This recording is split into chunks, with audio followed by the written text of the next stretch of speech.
Hello chartered accountants, hope you all are doing good.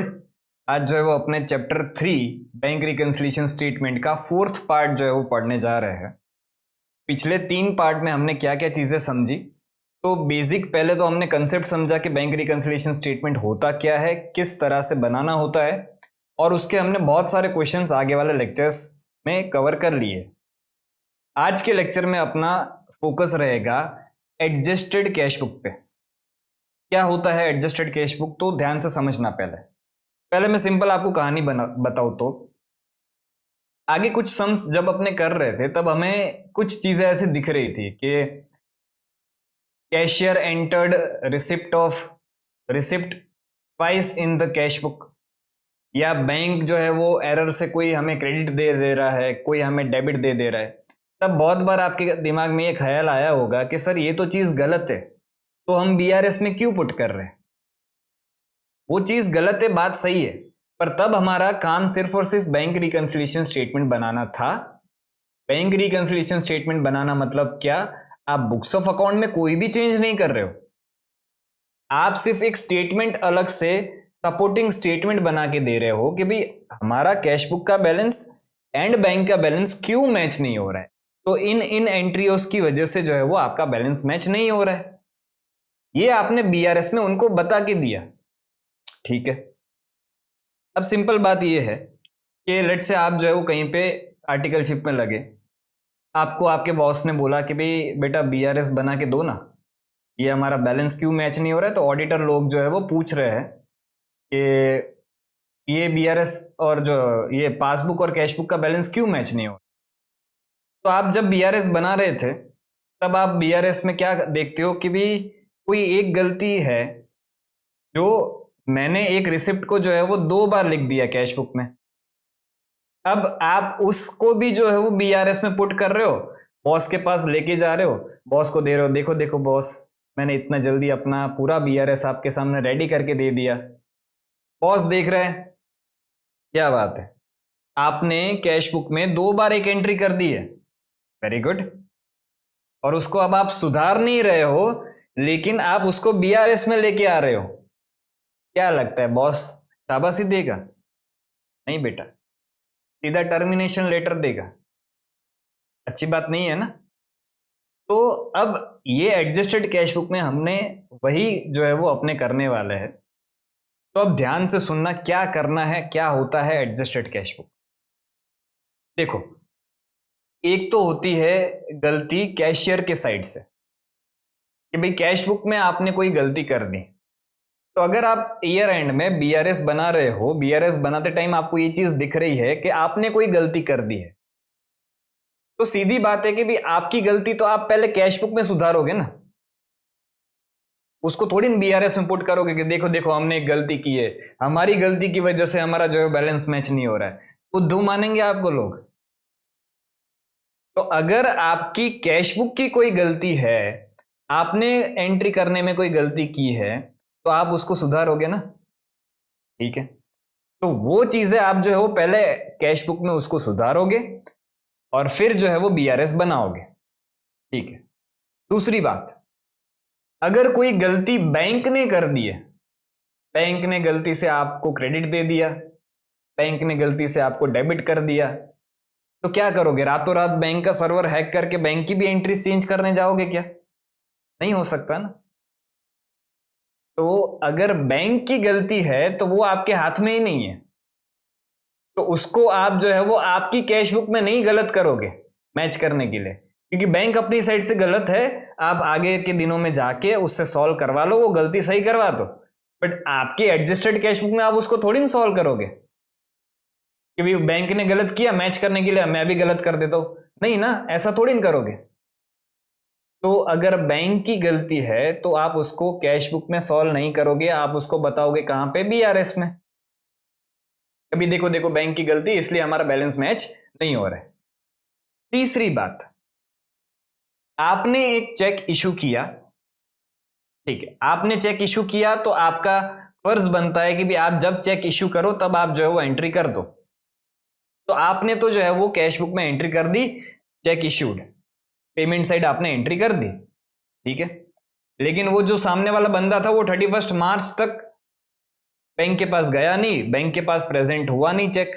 अब bank को तो रातों रात सपना आने नहीं वाला है, तो बैंक के पास जब तक चेक प्रेजेंट नहीं होता है तब तक बैंक एंट्री नहीं करती। तो बैंक तो कब एंट्री करेगी, जब उसके पास चेक प्रेजेंट होगा। ठीक है, तो आप ऐसा वेट तो नहीं कर सकते ना कि भाई आपने सामने वाले को चेक दे दिया है, वो जब जाके बैंक में डालेगा चेक तभी ही मैं एंट्री करूं, ऐसा वेट नहीं कर सकते आपने। तो हम तो जब इशू किया, हमने चेक फाड़ा, उसको दिया, हम एंट्री कर देंगे। पर क्या मुझे एक चीज बताओ, इनमें से कोई भी साइड कोई भी गलत है क्या? आपने चेक इशू किया, आपका फर्ज बनता है आपको एंट्री कर देने की होती है, ठीक है, आप सही हो अपनी जगह पे। बैंक के पास चेक पहुंचा ही नहीं है, प्रेजेंट ही नहीं हुआ, तो बैंक कहां से गलती करेगा, बैंक कहां से एंट्री करेगा? तो बैंक भी अपनी जगह पे सही है। तो यहां पे ना कैशबुक गलत है ना पासबुक गलत है, तो इस चीज को हम बोलते हैं टाइमिंग डिफरेंस। समय का खेल है, समय बीतेगा सब कुछ सही हो जाएगा, बोलते हैं ना अपने जीवन में, समय दो सारी चीजें सॉल्व हो जाती है। तो यहां भी वही चीज है, ये टाइमिंग डिफरेंस है। तो अगर कोई भी टाइमिंग डिफरेंस है तो उसको भी आप कैशबुक में एडजस्ट नहीं करोगे कि भी चलो बैंक में एंट्री नहीं हुई है कैशबुक में से भी निकाल देते। नहीं, आपने कैशबुक में सही एंट्री की है, चेक इशू करना था, पेमेंट साइड एंट्री करनी थी, आपने सही की है, तो उसको आप कैशबुक में चेंज नहीं करोगे। वो भी आपका दिख जाएगा कहां पे, बैंक रिकंसिलिएशन स्टेटमेंट में। ठीक है, चौथी बात, बैंक ने बैंक चार्जेस काट लिया आपसे, लेकिन आपको इंटीमेशन देना भूल गए। तो आपको इंटीमेशन नहीं मिला तो इसलिए आपने कैशबुक में एंट्री नहीं की। अब बच्चे यहां पे ये कंफ्यूज होते हैं, तो सर तो ये तो बैंक की गलती है ना, बैंक को हमें इंटीमेशन देना चाहिए था, बैंक ने इंटीमेशन नहीं दिया तो हमने एंट्री नहीं की, तो ये तो बैंक की साइड के एरर है, तो इसको बीआरएस में डाल देते। नहीं बेटा, यहां पे बैंक की मैनेजमेंट की गलती की बात नहीं हो रही है। जब मैं एरर की बात कर रहा हूं तब मैं एरर की बात कर रहा हूं अकाउंटिंग एरर। बैंक ने बैंक चार्जेस काटे तो उसने पासबुक में जो है, अगर उसने पासबुक में उस चीज को डेबिट कर दिया है बैंक चार्जेस को, तो बैंक की अकाउंटिंग में कोई गलती नहीं है। तो यहां पे जब मैं एरर की बात कर रहा हूं तब अकाउंटिंग एरर्स की बात कर रहा हूं। उसने आपको टाइम से बताया नहीं, इंटीमेशन नहीं दिया, वो बात अलग है। एंट्री करने में क्या गलती की है, एंट्री करने में गलती नहीं की है, तो अब ये आपकी गलती मानी जाएगी, कैश बुक की गलती मानी जाएगी, और ये एरर ऑफ ओमिशन माना जाएगा, फुल ओमिशन, कि भाई आपकी एंट्री करनी ही रह गई, भले बैंक ने नहीं बताया आपको, पर आपकी एंट्री करनी रह गई, मतलब ये फुल ओमिशन का पार्ट माना जाएगा, और ये भी आपका जो है वो एडजस्टेड कैश बुक में सॉल्व किया जाएगा।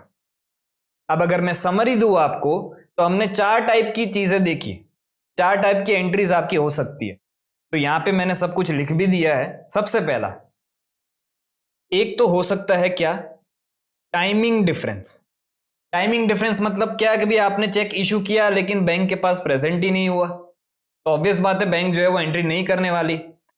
फिर दूसरा case, check deposited but clear नहीं हुआ है, जितना टाइम लगता है वो तो लगता है, ठीक है, तो ये कोई भी साइड से गलती नहीं है, ये टाइमिंग डिफरेंस है। तो अगर टाइमिंग डिफरेंसेस वाली कोई भी एंट्री आपको आ रही है तो उसको आपको पुट करना है कहां पे, बैंक रिकंसिलिएशन स्टेटमेंट में। ठीक है, एरर्स इन कैश बुक, जैसे मैंने बोला कि भी अगर आपकी साइड से कोई एरर हो गई है, एग्जांपल क्या, इनकरेक्ट अमाउंट लिख दिया आपने, या आपने entry posted twice in the cash book, overcast हो गया, अंडरकास्ट हो गया, ये सारी कैश बुक की एरर्स है। तो अगर कैश बुक की एरर्स है तो उसको तो आप जो है वो एडजस्टेड कैश बुक में ही सॉल्व करोगे, आपकी कैश बुक सुधारोगे। ठीक है, तीसरा, ओमिशन इन कैश बुक, जैसे अभी मैंने बोला कि बैंक चार्जेस बैंक ने काट लिए लेकिन आपको बताना भूल गए, इंटीमेशन देना भूल गए, तो आपने कैश बुक में एंट्री नहीं की। बैंक ने कोई गलत एंट्री नहीं की है, बैंक ने तो बैंक चार्जेस काटना ही था, आपका एंट्री करना रह गया है, एंट्री ओमिट हो गई है। तो ओमिशन इन कैश बुक अगर कुछ भी है तो वो भी आपको कहां पे लिखना है, एडजस्टेड कैश बुक में ही लिखना है। और फिर errors occurring in the passbook, अगर कोई बैंक की साइड से गलती है, बैंक को डेबिट नहीं करना था उसने कर दिया, बैंक ने गलती से क्रेडिट कर दिया, इन शॉर्ट बैंक के साइड से गलती, तो आप बैंक के सर्वर हैक करके उसकी एंट्रीज चेंज नहीं कर सकते। तो आपकी एडजस्टेड कैश बुक में तो एंट्री आप गलत नहीं करोगे, क्योंकि वो गलत करके बैठा है, आप थोड़ी ना गलत करोगे। तो उस चीज को भी आप कहां पे बताओगे? उस चीज को भी आप बताओगे बैंक रिकंसिलिएशन स्टेटमेंट में। समझे? तो ये चार टाइप के एरर्स, चार टाइप के डिफरेंसेस क्रिएट हो सकते हैं। उन चारों डिफरेंसेस को हमें कहां पे बताना है वो मैंने अच्छे से डिस्कस कर लिया। यहां पे मैंने लिस्ट ऑफ ऑल एडजस्टमेंट दिया गया है, मतलब जितने भी टाइप के एडजस्टेड कैश बुक में है वो सारे ही कौन से एडजस्टेड कैश बुक में डेबिट हो गए, कौन से एडजस्टेड कैश बुक में क्रेडिट होंगे, कौन से बीआरएस में डेबिट हो गए, कौन से बीआरएस में क्रेडिट हो गए, वो अच्छे से समरी पूरी दे दी है। ये इतने 18 एडजस्टमेंट कुछ आप पढ़ोगे, आपके एडजस्टेड कैश बुक के भी सारे सम्स जो है वो सॉल्व हो जाएंगे। ठीक है, ओके। अब जो है वो अपने एडजस्टेड कैश बुक तो समझ लिया, क्वेश्चंस पे आते हैं एडजस्टेड कैश बुक के। क्वेश्चन नंबर 17 से एडजस्टेड कैश बुक के क्वेश्चन स्टार्ट हो रहे हैं, पर ये क्वेश्चन नंबर 17 पास्ट पेपर नवंबर 2020 का है। बहुत ही अच्छा क्वेश्चन है, पर आज अपने इसको अभी डिस्कस नहीं करेंगे, अपने सीधा पहले बेसिक्स क्वेश्चन पे चलते हैं। क्वेश्चन नंबर 18 पे आ जाते हैं। ठीक है, पहले बहुत ध्यान से क्वेश्चन नंबर 18 पढ़ेंगे। तो क्या बोल रहा है question number 18? On 30th September 2022, bank account of X according to the bank column of the cash book as overdrawn to the extent of rupees 4062। Cash book आपका ओवरड्रॉन है, ओवरड्रॉन मतलब overdraft, तो 4062 का आपका ओवरड्राफ्ट है। On the same date the bank statement showed a credit balance of rupees 20,758।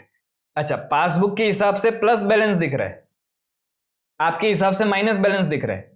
Passbook के हिसाब से क्रेडिट बैलेंस दिख रहा है, आपके हिसाब से भी क्रेडिट बैलेंस दिख रहा है, तो ये चीज गलत है। ठीक है, आंसर दिया गया है, बस हमें सॉल्व करना है। तो an examination of cash book and bank statement reveals the following. ठीक है, सबसे पहले एंट्री क्या बोल रहे हैं, पहले पूरा क्वेश्चन एक बार पढ़ लेते हैं, या चलो उन साथ साथ में ही सॉल्व करते जाएंगे। हमारा रिक्वायर्ड पार्ट क्या है? To show the appropriate rectification required in the cash book. जब ये बोला गया हो तब आपको जो है वो एडजस्टेड कैश बुक बनाने का रहता है generally. To arrive at the correct balance on 30th September 2022, और उसके बाद to prepare a bank reconciliation statement as on that date.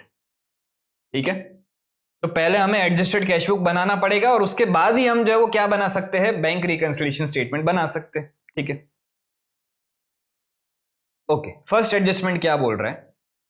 अच्छा, पहले तो एडजस्टेड कैश बुक का फॉर्मेट क्या रहेगा? तो एडजस्टेड कैश बुक का जैसे नॉर्मल कैश बुक बनाते हो वही एडजस्टेड कैश बुक का बैलेंस फॉर्मेट रहेगा, सिंपल। और उसके बाद आपका यहां पे बैंक रिकंसिलिएशन स्टेटमेंट बनेगा। ठीक है, तो सबसे पहले एडजस्टेड कैश बुक में किस तरह से आप पोस्ट करोगे? सबसे पहले आपको ओपनिंग बैलेंस लिखना रहता है। ओपनिंग बैलेंस कैश बुक का ओवरड्राफ्ट है 4062 का, तो ओवरड्राफ्ट का क्रेडिट बैलेंस होता है। तो यहां पे मैं इधर लिख दूंगा बाय बैलेंस ब्रॉट डाउन 4062। ठीक है, ओपनिंग बैलेंस मैंने लिख दिया। अब उसके बाद क्या है? A cheque of rupees 13,14,000 deposited on 29th September 2022 was credited by the bank only on 3rd October। Again ये केस जो है वो आपका टाइमिंग डिफरेंस वाला केस है। आपने चेक डिपॉजिट करवा दिया, आपने कैश बुक में एंट्री कर दी, लेकिन अभी तक बैंक में चेक क्लियर नहीं हुआ था, इसलिए पासबुक में एंट्री नहीं आई थी। तो ये टाइमिंग डिफरेंस है, गलती कोई भी साइड से नहीं है। तो अगर टाइमिंग डिफरेंस है तो इसको हम कहां पे डालेंगे? इसको हम डाल देंगे बैंक रिकंसिलिएशन स्टेटमेंट में। अब आप साथ साथ में भी बना सकते हो बीआरएस और एंड में भी बना सकते हो। अभी के लिए मैं पर्टिकुलर इस सम में एंड में बनाता हूं, तो अभी मैंने साइड में लिख दिया कि ये वाली एंट्री एडजस्टेड कैश बुक में नहीं जाएगी, कहां पे जाएगी? बीआरएस में जाएगी। ठीक है, उसके बाद a payment by cheque for rupees 16,000 has been entered twice in the cash book. एक पेमेंट करना था 16,000 का, आपने कैश बुक में उसकी एंट्री 2 बार कर दी। अब यहाँ पे ध्यान से समझना, अगर पेमेंट करते हो तो यहाँ पे बाय पार्टी अकाउंट करते हो, ठीक है। अब एक बार तो आपने ये एंट्री की, यही सेम एंट्री आपने 2 बार कर दी, तो अगर आपने ये एंट्री 2 बार कर दी तो एक बार तो करनी थी, उसमें तो कोई गलती नहीं है। तो अगर ये एंट्री 2 बार यहां पे हुई है तो एक बार यहां पे आप क्या कर दोगे, उसको रिवर्स कर दोगे। तो इसको मैं यहां पे लिख देता हूं,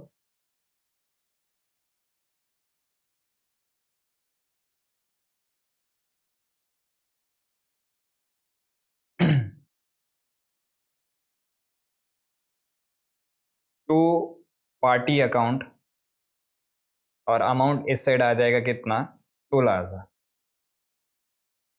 क्लियर, ठीक है। नेक्स्ट,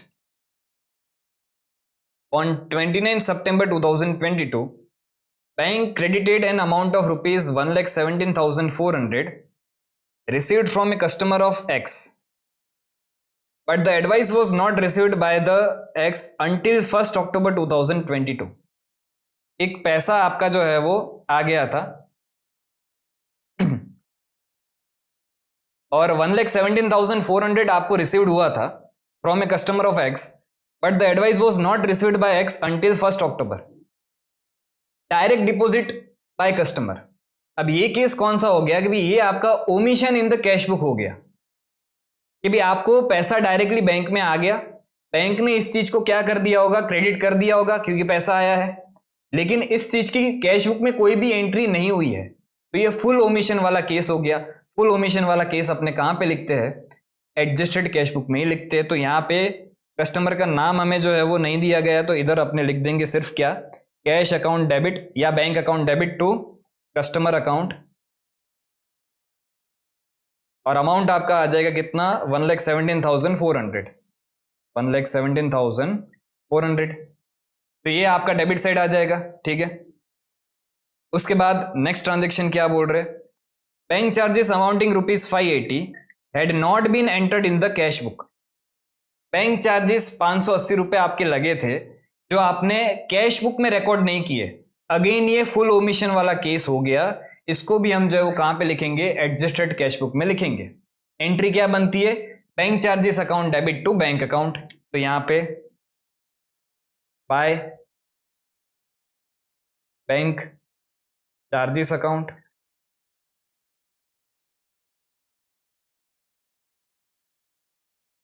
और अमाउंट कितना था, तो अमाउंट जो है आपका 580 था,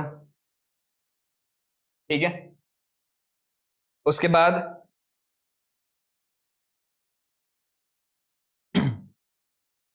on 6 September 2022 the bank credited ₹20,000 to X in error। अब यहां पे ध्यान रखना, क्या बोला गया है कि भी बैंक ने जो है वो गलती से आपके अकाउंट में क्रेडिट एंट्री एक डाल दी है। किसकी गलती है, बैंक की गलती है। बैंक की गलतियों को हम कहां पे लिखते हैं, तो बैंक की गलतियों को हम लिखते हैं बैंक रिकंसिलिएशन स्टेटमेंट में, ठीक है। तो ये वाली भी एंट्री आपकी बीआरएस में जाएगी, ओके। उसके बाद क्या बोला गया है, a bills of exchange for ₹1,40,000 was discounted by X with his bank। This bill was dishonored on 20th September, but no entry had been made in the books of X। जब आप bill discount करवाते हो और अगर वो bill dishonour हो जाता है तो उस केस में आपकी एंट्री, बैंक सीधा आपसे पैसा काट लेती है। तो बैंक अगर पैसा काटेगी तो बैंक अकाउंट को तो क्रेडिट कर दोगे। अब यही पैसा आपको किससे लेना है, आपको कस्टमर से ये पैसा लेना होता है, तो यहां पे आप डेबिट किसको करते हो, कस्टमर अकाउंट को आप डेबिट करते हो। एंट्री आपकी क्या बनती है, बिल डिस्काउंटेड अगर आपका डिसऑनर हो जाता है तो उस केस में एंट्री बनती है customer account debit to bank account. तो इस चीज की पोस्टिंग जो है वो आपने कैश बुक में कुछ भी नहीं की है तो आप कर देंगे। तो यहां पे 1,40,000 आपका पैसा गया, तो पैसा जाता है तो अपने क्रेडिट साइड लिखेंगे, तो बाय कस्टमर अकाउंट, और ये कितना हो जाएगा आपका 1,40,000।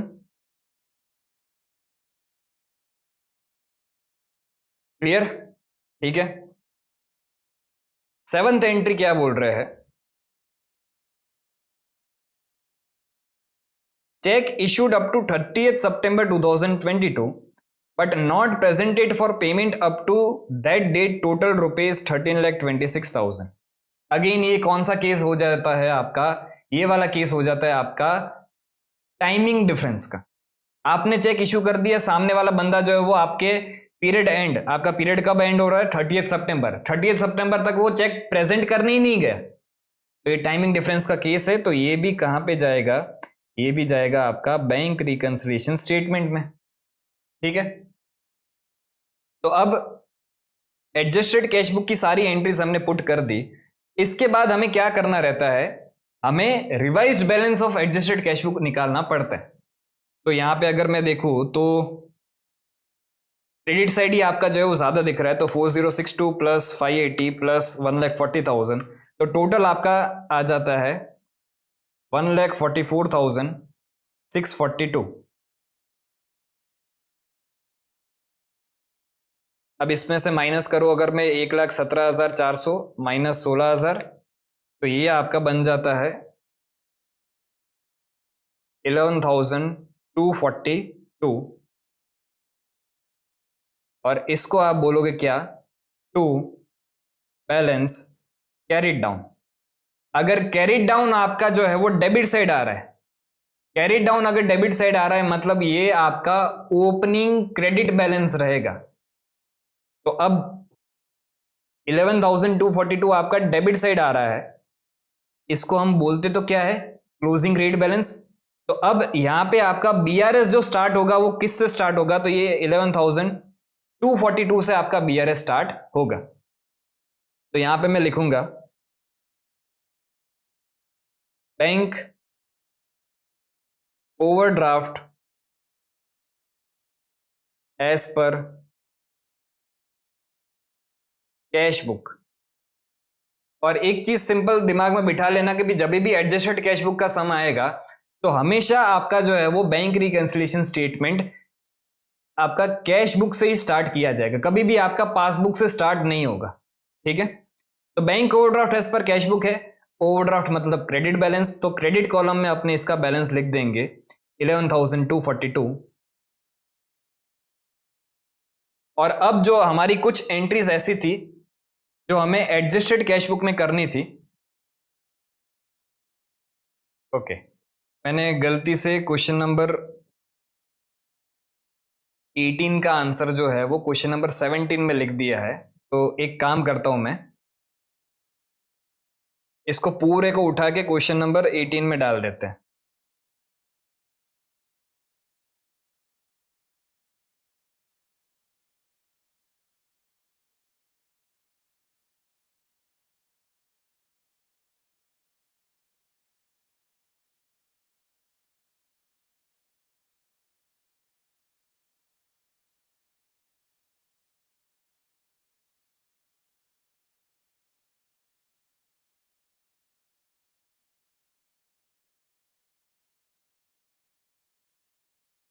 ठीक है, इसको भी उठा के उधर रख देते हैं, चलो उधर वापस लिख देते।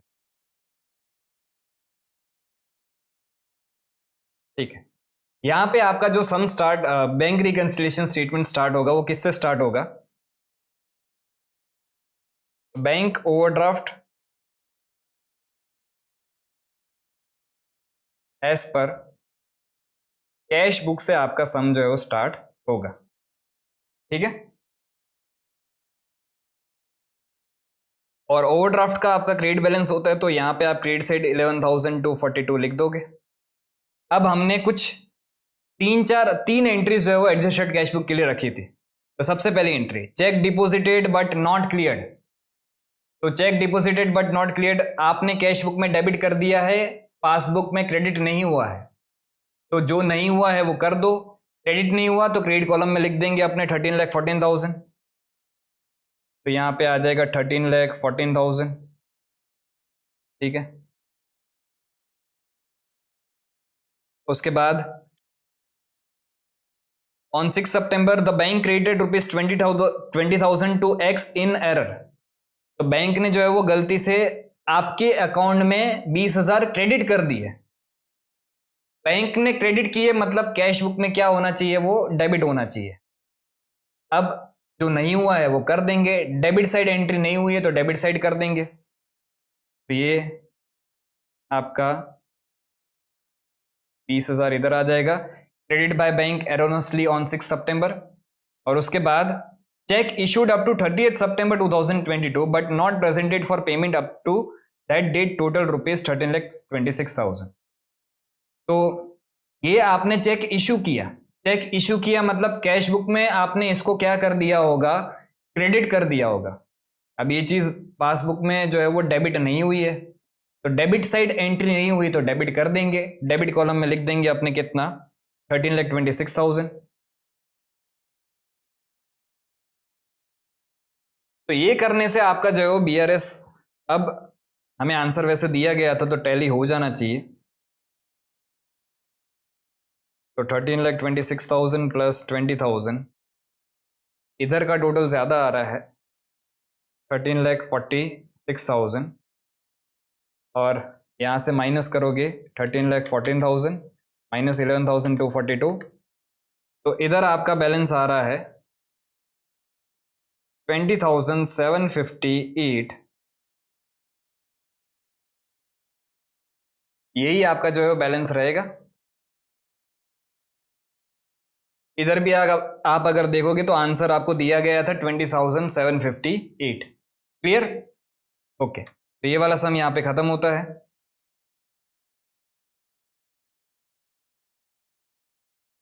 अब आते हैं क्वेश्चन नंबर 19 पे। क्वेश्चन नंबर 19 क्या बोल रहा है, ध्यान से समझना। On 30th December 2022 the bank column of a Phillips cash book showed a debit balance of 4,610। On examination of the cash book and bank statement you find that, सबसे पहले ओपनिंग बैलेंस लिख देते हैं। तो ओपनिंग बैलेंस क्या दिया गया है, cash book showed a debit balance of 4,610। Debit balance है तो यहां पे ओपनिंग जो है वो अपने डेबिट साइड लिख देंगे, टू बैलेंस ब्रॉट डाउन 4,610। ठीक है, उसके बाद वन बाय वन सारी एंट्रीज देख लेते हैं। Cheques amounting to rupees 6,30,000 which were issued to trade payables and entered in the cash book before 30th December were not presented for payment until that date. Check issued but not presented वाला case है। ये कोई भी गलती नहीं है कोई भी साइड से, ना कैश बुक में कोई गलती हुई है ना पासबुक में कोई गलती हुई है। कैश बुक में आपने क्रेडिट कर दिया होगा लेकिन पासबुक में एंट्री नहीं आई क्योंकि उनके पास चेक प्रेजेंट ही नहीं हुआ। तो अगर कोई भी साइड से गलती नहीं है, टाइमिंग डिफरेंस है, तो इसको हम डालते हैं कहां पे, इसको हम डालेंगे बैंक रिकंसिलिएशन स्टेटमेंट में। ठीक है, उसके बाद cheques amounting rupees 2,50,000 had been recorded in the cash book as having been paid into bank. Paid into bank मतलब क्या, ये आपका हो जाता है डिपॉजिट। पेड इनटू बैंक मतलब deposit on 30th December 2022 but were entered in the bank statement on 1st January 2023। Again ये भी आपका केस बन जाता है कौन सा, टाइमिंग डिफरेंस वाला, क्योंकि आपने चेक डिपॉजिट कर दिया, आपने कैश बुक में उसको डेबिट कर दिया होगा लेकिन पासबुक में उसकी कोई भी एंट्री नहीं आई है। गलत है क्या भाई, उसका क्लियरिंग में जो टाइम लगेगा वो तो लगेगा, उसने कोई गलती नहीं की है। तो ये भी आपका टाइमिंग डिफरेंस का केस है जिसको आप BRS में डाल दोगे। ठीक है, a cheque received for rupees 73,000 had been dishonored prior to 30th December but no record of this fact appeared in the cash book। 73,000 का चेक जो है वो आपका डिसोनर हो गया था 30 दिसंबर से पहले। अगर चेक डिसोनर हो जाता है तो आप एंट्री करते हो क्या, कस्टमर अकाउंट को आप डेबिट करते हो और टू क्या कर देते हो, बैंक अकाउंट करते हो। अब चेक डिसोनर हुआ तो बैंक ने पासबुक में तो इसकी एंट्री कर दी लेकिन कैश बुक में इसकी कोई भी एंट्री नहीं हुई थी। अगेन ये ओमिशन ऑफ कैश बुक हो गया। तो अगर ओमिशन वाला केस है तो उसको हम एडजस्टेड कैश बुक में ही रिकॉर्ड करते हैं। तो यहां पे ये आपका जो है वो 73,000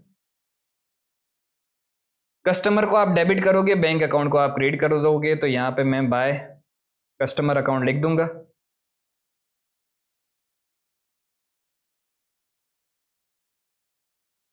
ठीक है। उसके बाद a dividend of ₹3,80,000 paid direct to the bank had not been recorded in the cash book.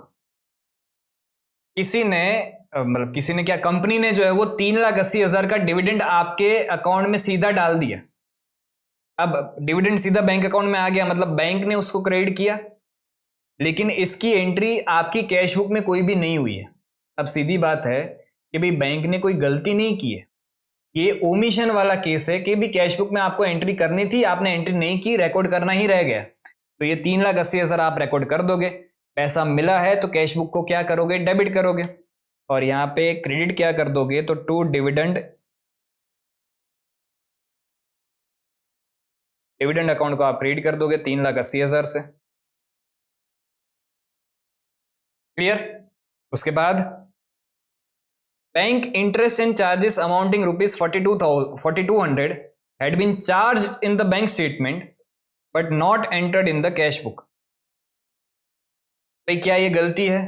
Bank की साइड से कोई गलती नहीं है, आपने कैश बुक में रिकॉर्ड नहीं किया, आपका ओमिशन है, तो आप रिकॉर्ड कर देंगे। Bank charges and interest bank ने काटे हैं, पैसा गया है, तो क्रेडिट साइड लिखेंगे, तो यहां पे by bank charges account amount आ जाएगा 4200। ठीक है। उसके बाद no entry had been made in the cash book for a trade subscription of ₹10,000 paid by bankers order in November 2022। आपने बैंक को एक ऑर्डर दे दिया गया था कि हमारा ये ट्रेड सब्सक्रिप्शन का पैसा आप टाइम टू टाइम पे कर देना। बैंक ने ये पैसा पे कर दिया, बैंक ने पैसा पे कर दिया मतलब बैंक ने डेबिट किया।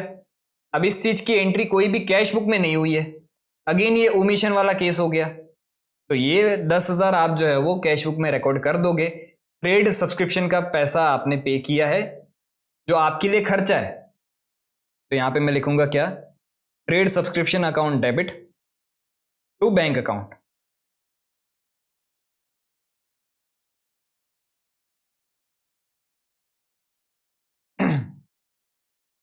और अमाउंट आ जाएगा कितना, 10,000। ठीक है। उसके बाद a cheque for ₹27,000 drawn by B Philip had been charged to A Phillips bank account by mistake in December 2022। अब ये ध्यान से समझना, हम कौन है, पहले तो हम जो है वो है, हम ए फिलिप है।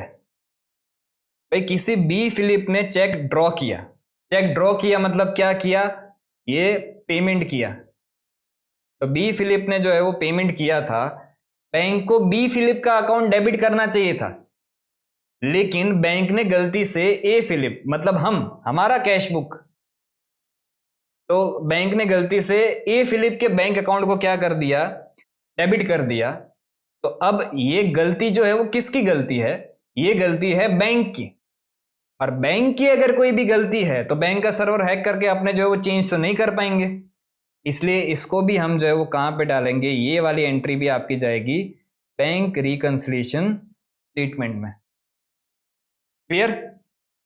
तो अब एडजस्टेड कैश बुक की तो हमने सारी एंट्री यहां पे रिकॉर्ड कर दी, अब इसको जो है वो पहले बैलेंस निकालेंगे, तो 4610 प्लस 3,80,000, तो यहाँ पे टोटल आपका आ रहा है 3,84,610, और इधर से मैं माइनस करूँ तो 10,000 माइनस 4,200 माइनस 73,000, तो इधर आपका बैलेंस जो आ रहा है वो बैलेंस आ रहा है 2,97,410। इसको आप यहाँ पे लिखोगे बाय बैलेंस कैरिड डाउन। अगर कैरिड डाउन आपका जो है वो क्रेडिट साइड है, मतलब ये डेबिट बैलेंस है। ठीक है। तो अब आपका बीआरएस जो स्टार्ट होगा वो इस वाले बैलेंस से जो है वो स्टार्ट होगा, तो इधर अगर मैं लिख दूं debit balance as per cash book जो आपका है 2,97,000, डेबिट बैलेंस है तो ऑब्वियस बात है डेबिट कॉलम में लिखोगे, 2,97,410। ठीक है। अब उसके बाद कुछ दो एंट्रीज जो है वो आपकी, दो नहीं तीन एंट्रीज ऐसी थी जो बीआरएस में आनी चाहिए थी। सबसे पहली क्या कि आपने चेक इशू किए थे लेकिन वो प्रेजेंट नहीं हुए। कितने के चेक इशू किए थे आपने? 6,30,000 के। तो आपने कैश बुक में उसको क्रेडिट कर दिया, पासबुक में उसकी कोई भी डेबिट एंट्री नहीं हुई है। अगर डेबिट इफेक्ट नहीं दिया गया है तो आप जो है वो बीआरएस में डेबिट कॉलम में लिख दोगे। तो 6,30,000 आप जो है वो डेबिट कॉलम में लिख दोगे। ठीक है। उसके बाद सेकंड क्या है, चेक आपने जो है वो कैश बुक में रिकॉर्ड कर दिए है, पेड इनटू बैंक, मतलब डिपॉजिट करवाए थे कितने के? 2,50,000 के।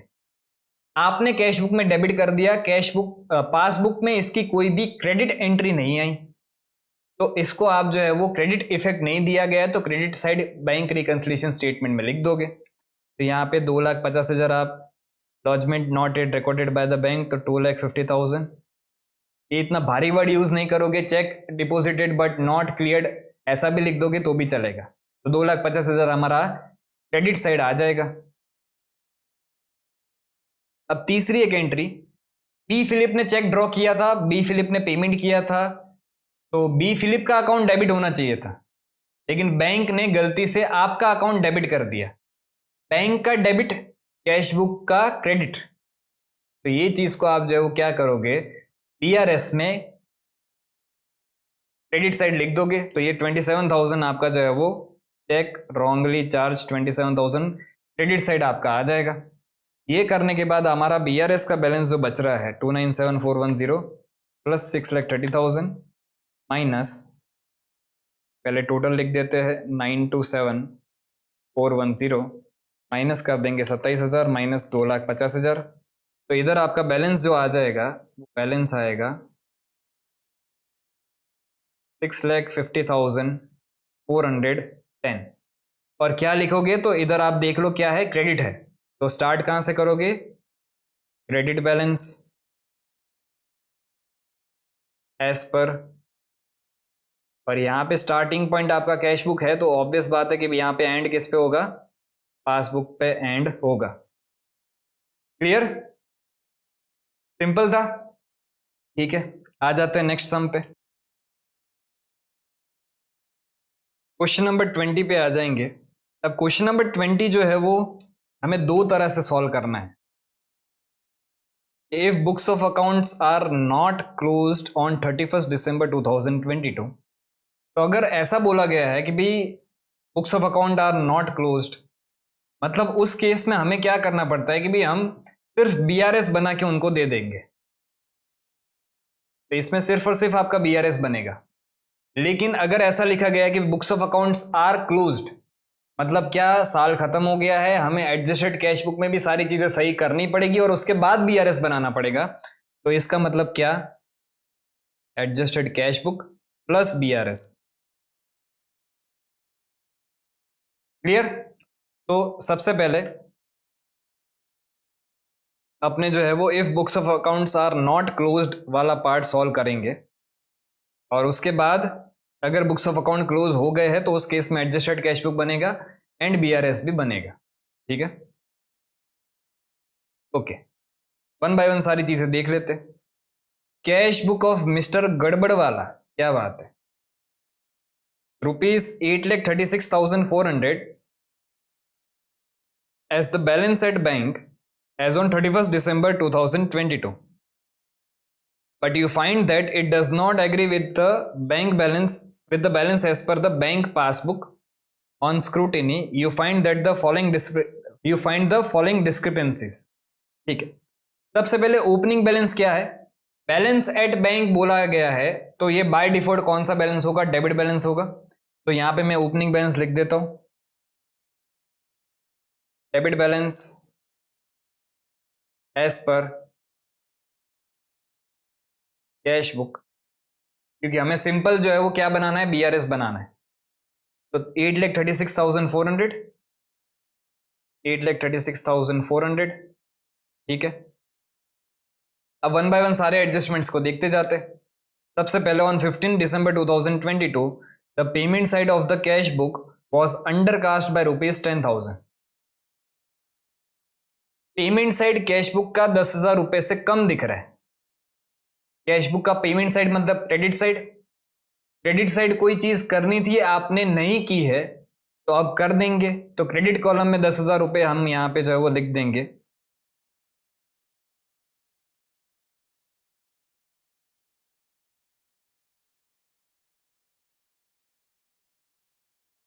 Wrong casting on the in the cash book on 15 December। Institute क्या कभी कभी ऊपर नीचे सीक्वेंस रखता है एडजस्टमेंट्स का, तो मैंने उस हिसाब से जो है वो यहाँ पे सिर्फ पर्टिकुलर्स लिख के आया हूँ। ठीक है, तो यहाँ पे 15 December के इधर अपने लिख देंगे 1,31,000, नहीं सॉरी 10,000। तो ये 10,000 आपका जो है वो क्रेडिट साइड आ जाएगा। ठीक है, उसके बाद a cheque of ₹1,31,000 issued on 25 December 2022 was not taken in the bank column। 1,31,000 का आपने चेक जो है वो इशू किया था, बैंक कॉलम में रिकॉर्ड करना रह गया। अगर ये बैंक कॉलम बोल रहा है मतलब ये बात कर रहा है कैश बुक की।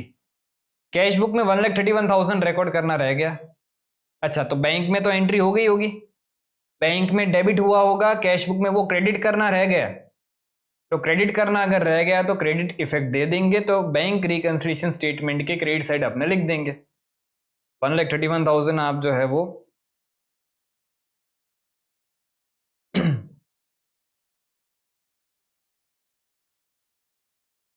कौन सा है, check issued not taken in the bank column, check issued but not entered in the bank column. तो ये 1,31,000 क्रेडिट साइड अपने लिख देंगे। ठीक है, उसके बाद one deposit of ₹1,50,000 was recorded in the cash book as if there is no bank column there इन।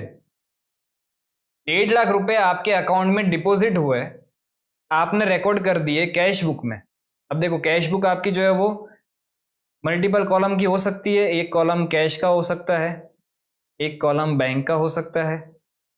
तो आपने कैश बुक में इसको रिकॉर्ड कर दिया चेक डिपॉजिट को as if there is no bank column, मतलब आपने बैंक कॉलम में रिकॉर्ड नहीं किया, कहीं और रिकॉर्ड आपने कर दिया। ठीक है, उधर क्या किया उससे हमें मतलब नहीं है, हमें तो मतलब किस चीज के है कि बैंक में आपने जो है वो डेबिट नहीं किया, बैंक में डेबिट करना था, डेबिट नहीं किया, तो आप डेबिट साइड लिख देंगे। तो ये जो है वो 1,50,000 आपका डेबिट साइड आ जाएगा, और इसका जो है 1,50,000 आपने इधर लिख देंगे। ठीक है, उसके बाद 18 December 2022 debit balance of ₹15,260 as on the previous day was brought forward as credit balance in the cash book। भाई प्लस बैलेंस था आपका 15,260 का, पीछे बताता हूं चलो। आपका प्लस बैलेंस था 15,260 का, उसको आप ब्रॉड फॉरवर्ड जो करके लेके आए, उसको आप ब्रॉड फॉरवर्ड करके लेके आए -15,260। अगर एक बार मैं डेबिट करूंगा, एक बार मैं प्लस करूंगा 15,260, तो मैं पहुंच जाऊंगा किस पे, जीरो पे। तो इसलिए मुझे क्या करना पड़ेगा, इसको डबल अमाउंट से डेबिट करना पड़ेगा। तो एक और बार मैं 15,260 प्लस करूंगा जीरो में, तब मेरा आंसर आ जाएगा क्या, +15,260। तो इन शॉर्ट ये जो है वो आपका डेबिट होगा डबल अमाउंट से। तो 15,260 इंटू 2, तो ये आपका आ जाएगा 30,520। तो 30,520 आप जो है वो डबल अमाउंट से डेबिट कॉलम में लिख दोगे। ठीक है, total cheques amounting ₹11,514 drawn in the last week of December, cheques aggregating ₹7,815 were encashed in December. तो ये समझना अच्छे से। फिफ्थ एडजस्टमेंट,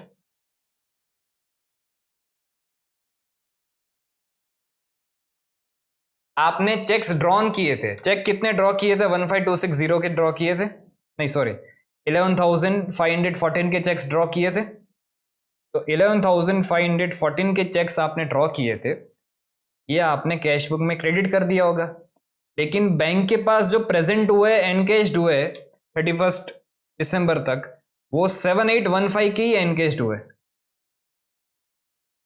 तो और कुछ एनकेश्ड होना बाकी थे, प्रेजेंट होना बाकी थे। तो कितने बाकी थे? तो 11514 माइनस 7815, तो 3699 के चेक अभी भी जो है वो बैंक स्टेटमेंट में मतलब पासबुक में डेबिट होने बाकी थे। तो जो नहीं हुआ, ये वाला चीज नहीं हुआ, डेबिट इफेक्ट नहीं हुआ, तो डेबिट कॉलम में आप 3699 लिख दोगे, check issued but not presented में। ठीक है। उसके बाद dividend of ₹25,000 collected by the bank and subscription of ₹1,000 paid by it were not recorded in the cash book. अभी तो हम बीआरएस बना रहे, एक 25,000 रुपया मिला बीआरएस में, मतलब पासबुक में आपका जो है वो क्रेडिट हो गया, कैश बुक में उसकी एंट्री नहीं हुई। पासबुक का क्रेडिट, कैश बुक का डेबिट, तो 25,000 डेबिट कॉलम में लिख देंगे डिविडेंड का। तो ये 25,000 डेबिट कॉलम में लिख दिया। ठीक है। उसके बाद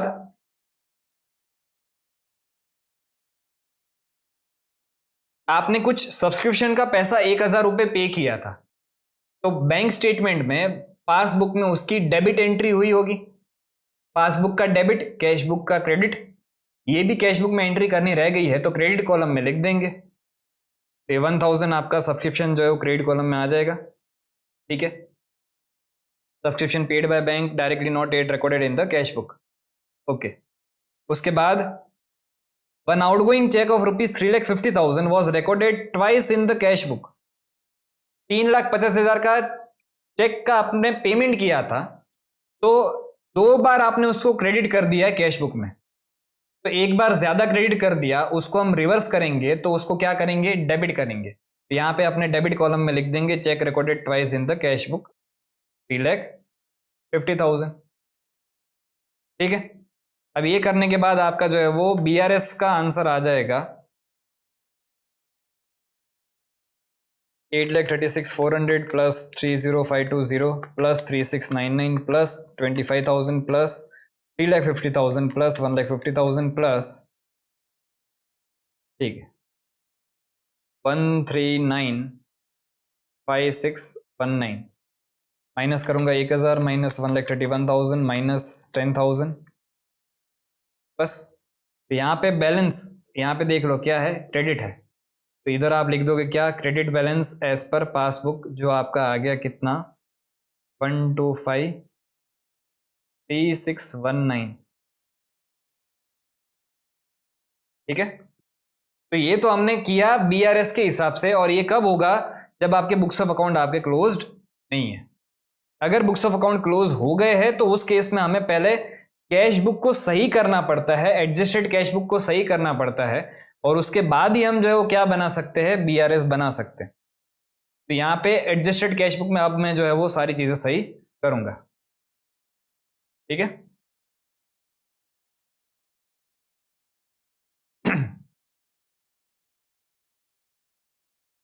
ओके। अब वापिस सारी ही एंट्रीज को जो है वो अगेन दूसरी बार देख लेते हैं।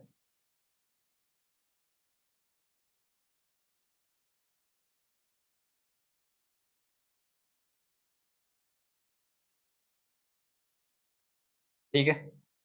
सबसे पहले ओपनिंग बैलेंस आपका कितना था? ओपनिंग बैलेंस था आपका 8,36,400। तो ये मैं कैश बुक में डेबिट साइड लिख दूंगा, टू बैलेंस ब्रॉट डाउन 8,36,400। ठीक है। उसके बाद फर्स्ट एंट्री क्या है? कैश बुक का पेमेंट साइड अंडरकास्ट है 10,000 से। पेमेंट साइड मतलब कैश बुक की एरर है तो एडजस्टेड कैश बुक में आएगा। तो यहां पे मैं लिखूंगा पेमेंट साइड बाय अंडरकास्ट। ये पोस्टिंग में एरर है तो इधर अपने पोस्टिंग कर देंगे 10,000 से। उसके बाद a cheque for ₹1,31,000 issued was not taken in the bank column. ये भी कैश बुक की गलती है कि भी आपका 1,31,000 का चेक आपने इशू किया था, बैंक कॉलम में आपने नहीं लिखा, मतलब कैश बुक में आपने बैंक कॉलम में नहीं लिखा। तो चेक इशू करते हैं तो क्रेडिट साइड लिखते हैं, ये नहीं लिखा था तो आप लिख देंगे। चेक इशू करने की एंट्री क्या होती है? पार्टी अकाउंट को आप डेबिट करते हो, बैंक अकाउंट को आप क्रेडिट करते हो। तो 1,31,000 आपका क्रेडिट साइड आ गया, ठीक है। उसके बाद one deposit of rupees 1,50,000 was recorded in the cash book as if there is no bank column there in. Bank column आपका है ही नहीं, इस तरह से आपने कैश बुक में रिकॉर्ड कर दिया। इसका सिंपल मतलब ये होता है कि भी आपने कैश बुक में, मतलब कैश बुक के बैंक कॉलम में इसकी कोई भी एंट्री नहीं की। एडजस्टेड कैश बुक में ही आएगा क्योंकि कैश बुक की एरर है। तो डिपॉजिट करवाया है मतलब बैंक का बैलेंस बढ़ेगा तो डेबिट साइड लिखेंगे। तो यहां पे टू पार्टी अकाउंट 1,50,000, ठीक है। उसके बाद on 18 December the debit balance of 15,260 as on previous day was brought forward as credit balance. तो ये अभी थोड़ी देर पहले हमने डिस्कस किया कि भी हमें डबल अमाउंट से इसको क्या करना पड़ेगा, डेबिट करना पड़ेगा। तो ये 15,260 का डबल अमाउंट कितना था? 30,520। तो 30,520 से वो डेबिट हो जाएगा to error in posting rupees 30,520, ठीक है। उसके बाद of the total cheques amounting rupees 11,514, इतने ही चेक्स जो है वो प्रेजेंट हुए 7,815। अगेन ये जो है वो टाइमिंग डिफरेंस है, तो ये कहां पे जाएगा? ये जाएगा आपका बीआरएस में, ये एडजस्टेड कैश बुक में कहीं पे भी नहीं जाएगा, ठीक है। ओके। उसके बाद 25,000 डिविडेंड का पैसा आया था। तो अगर पैसा आ रहा है कैश बुक में रिकॉर्ड करना रह गया है तो ओमिशन वाला केस तो कैश बुक में रिकॉर्ड कर देंगे। तो 25,000 आप जो है वो यहाँ पे लिख दोगे टू डिविडेंड अकाउंट। उसके बाद 1,000 आपने सब्सक्रिप्शन का पे किया था जो आपने कैश बुक में रिकॉर्ड नहीं किया है। तो अगर सब्सक्रिप्शन का 1,000 रुपये पे किया है तो खर्चा है, पेमेंट हुआ है, कैश बुक के क्रेडिट साइड लिखोगे। तो यहाँ पे 1,000 आप जो है वो लिख दोगे बाय सब्सक्रिप्शन अकाउंट,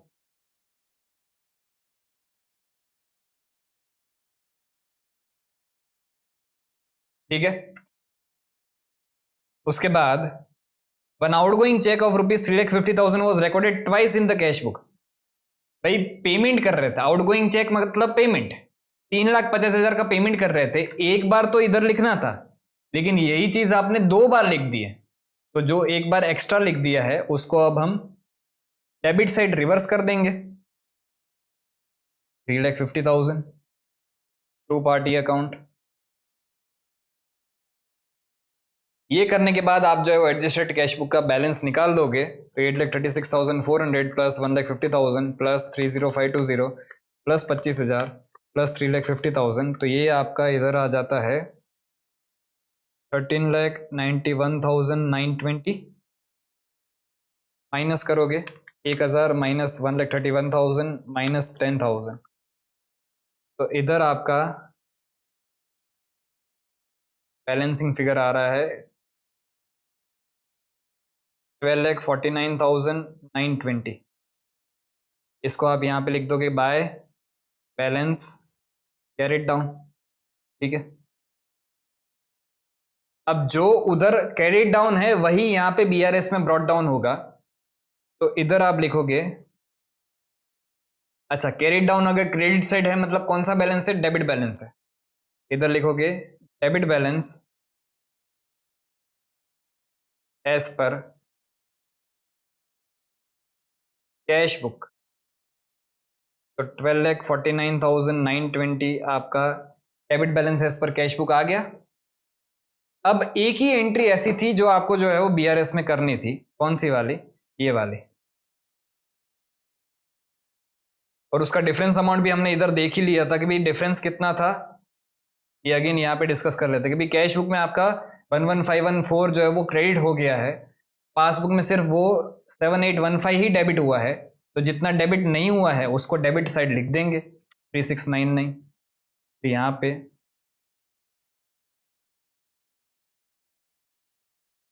3,699 आप डेबिट साइड लिख दोगे। इधर क्या लिखोगे, check issued but not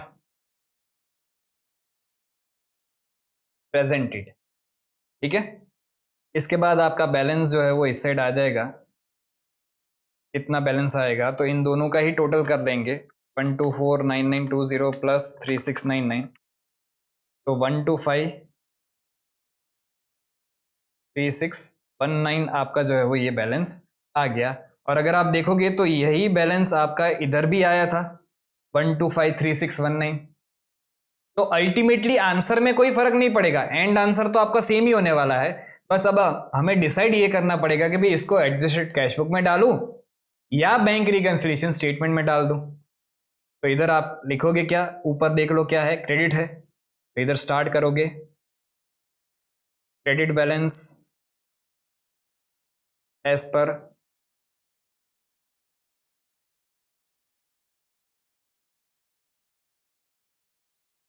passbook. Clear, simple था सम।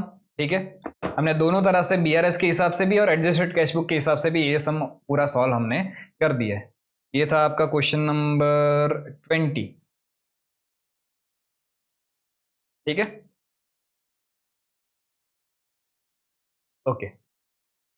तो आज के लिए जो है वो इतना ही रखते हैं। बाकी के नेक्स्ट जितने भी सम्स बचे हैं वो अपने ट्राई करेंगे कि भी एक लेक्चर में कवर हो जाए। अगर एक लेक्चर में कवर नहीं होगा तो मैक्सिमम 2 लेक्चर में अब सारे ही सम्स हमारे कवर हो जाएंगे। ठीक है, आज के लिए इतना ही। Thank you.